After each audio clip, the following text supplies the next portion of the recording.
अस्सलामुअलैकुम, welcome back to my channel stitching by Rangrez. आज की इस वीडियो में हम शॉल कॉलर बनाने वाले हैं, जिसके लिए मैंने फ्रंट के दोनों ही पार्ट को इस तरीके से स्टिच करके रखा हुआ है। तो सबसे पहले यहाँ पर हम गले की मार्किंग कर लेंगे। तो 3 इंच पर मैं यहाँ गले की चौड़ाई का मार्क लगा रही हूँ और 7 इंच पर लंबाई का। अब इस तरीके से वी शेप दे देना है। वी शेप देने के बाद गले की जो लंबाई है उसका हाफ करके यहाँ पर हाफ इंच पर एक मार्क लगाना है और इस तरीके से हल्की सी गोलाई दे देना है। तो ये नेक की मार्किंग हो चुकी है। अब हम इसकी कटिंग कर लेंगे इस तरीके से। अब यहाँ पर हमें कुर्ती के बैक पार्ट को ले लेना है और फ्रंट के जो दोनों पार्ट हमने तैयार करके रखे हुए हैं उन्हें हम यहाँ पर शोल्डर की सिलाई लगाकर ज्वाइन कर लेंगे।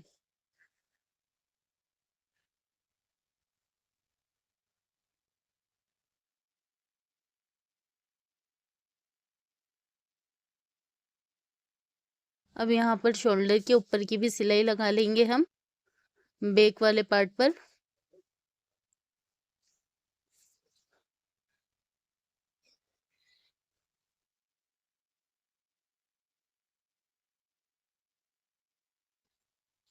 अब यहाँ पर हम इस तरीके से कुर्ती को रखकर गले का मेज़रमेंट ले लेंगे और इसी मेज़रमेंट के अकॉर्डिंग हम कॉलर की कटिंग करेंगे।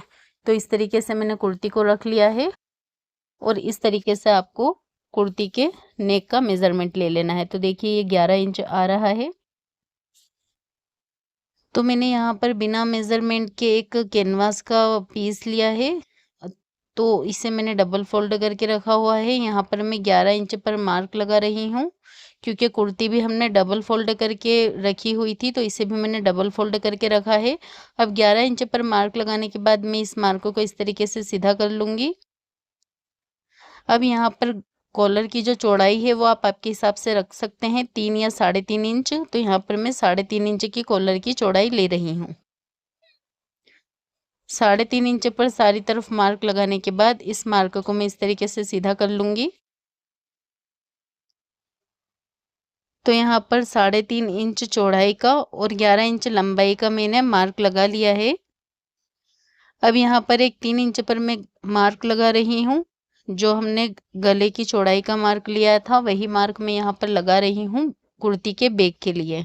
3 इंच का दोनों तरफ मार्क लगाने के बाद इस तरीके से सीधा कर ले। अब यहाँ से यहाँ तक इस तरीके से वी शेप दे दें। जो हमने कुर्ती पर भी दिया था नेक के लिए वही वी शेप यहाँ पर दे दें और फिर हाफ पर वही हाफ इंच का मार्क लगाकर इस तरीके से गोलाई दे दें। तो ये देखिए इस तरीके से हमारे कॉलर की मार्किंग हो चुकी है। बस अब हमें इसकी कटिंग कर लेना है।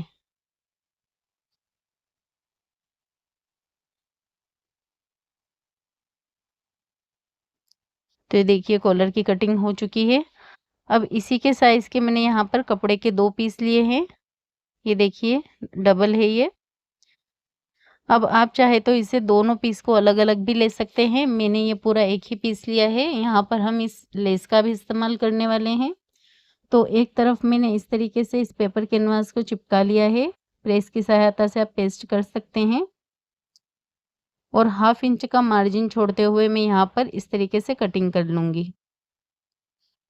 तो अभी भी यहाँ पर दोनों ही पीस कपड़े के साथ है। आप चाहे तो अलग अलग दोनों पीस भी ले सकते हैं। अब यहाँ पर जो कॉलर के नीचे की साइड की किनारी है हाफ इंच छुटी हुई, उसको मैं इस तरीके से ग्लू लगाकर और फिर प्रेस की हेल्प से उसको मैं इस तरीके से चिपका लूँगी। तो ये देखिए इस तरीके से कुछ हमारी कॉलर बन के कंप्लीट है। अब इसको डबल फोल्ड करके यहाँ पर सेंटर में मार्क लगा लेना है अटैच करने के लिए। अब यहाँ पर मैं इस लेस का भी इस्तेमाल करने वाली हूँ। मैंने यहाँ पर कॉलर पर इस लेस का भी इस्तेमाल किया है। आप चाहे तो ना करें, तो मैंने इस वीडियो को भी यहाँ से स्किप कर दिया है थोड़ा सा। ये देखिए अंदर की साइड से मैंने इस लेस को अटैच किया है ताकि ये थोड़ी अच्छी लगे। तो यहाँ पर लेस अटैच करने के बाद कॉलर को मैंने अच्छे से आयरन कर लिया है ताकि एक अच्छी सी फिनिशिंग आ जाए। तो ये देखिए इस तरीके से हमारी कॉलर रेडी है। अब हम कुर्ती को ले लेंगे और कुर्ती के सेंटर पर भी हमने यहाँ बैक पार्ट पर एक कट लगाया हुआ है।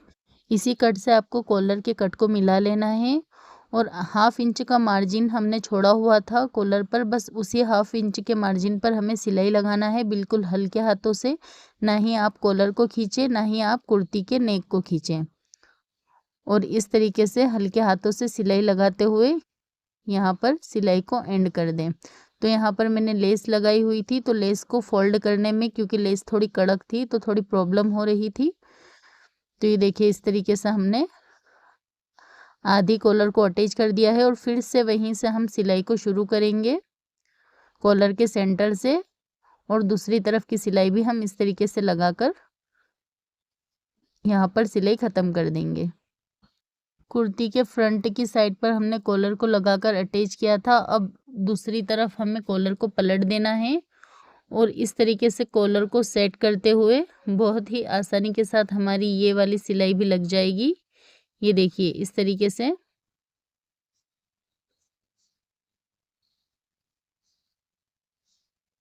अब यहाँ पर कॉलर का जो कॉर्नर है उसे भी मैं अच्छे से सेट कर लूँगी इस तरीके से, क्योंकि कोई भी कॉलर हो, चाहे वो आप किसी भी तरह की कॉलर क्यों ना बना रहे हो, उसके कॉर्नर में सबसे ज़्यादा फिनिशिंग आना ज़रूरी होती है। तो देखिए दोनों ही कॉर्नर हमारे बहुत ही अच्छी तरीके से बनकर तैयार है और ये हमारी कॉलर का फाइनल लुक है। शॉल कॉलर को देखने पर ये लगता है कि ये बहुत ही टफ़ है, लेकिन इसे बनाना बहुत ही इजी है और बहुत ही जल्दी ये बनकर तैयार हो जाती है। कैसी लगी आपको ये हमारी वीडियो, कमेंट करके ज़रूर बताइएगा। वीडियो अगर आपको पसंद आई हो तो वीडियो को लाइक करें, शेयर करें। चैनल पर नए हैं तो चैनल को सब्सक्राइब करें। कोई सवाल हो तो कमेंट करें। Thanks for watching.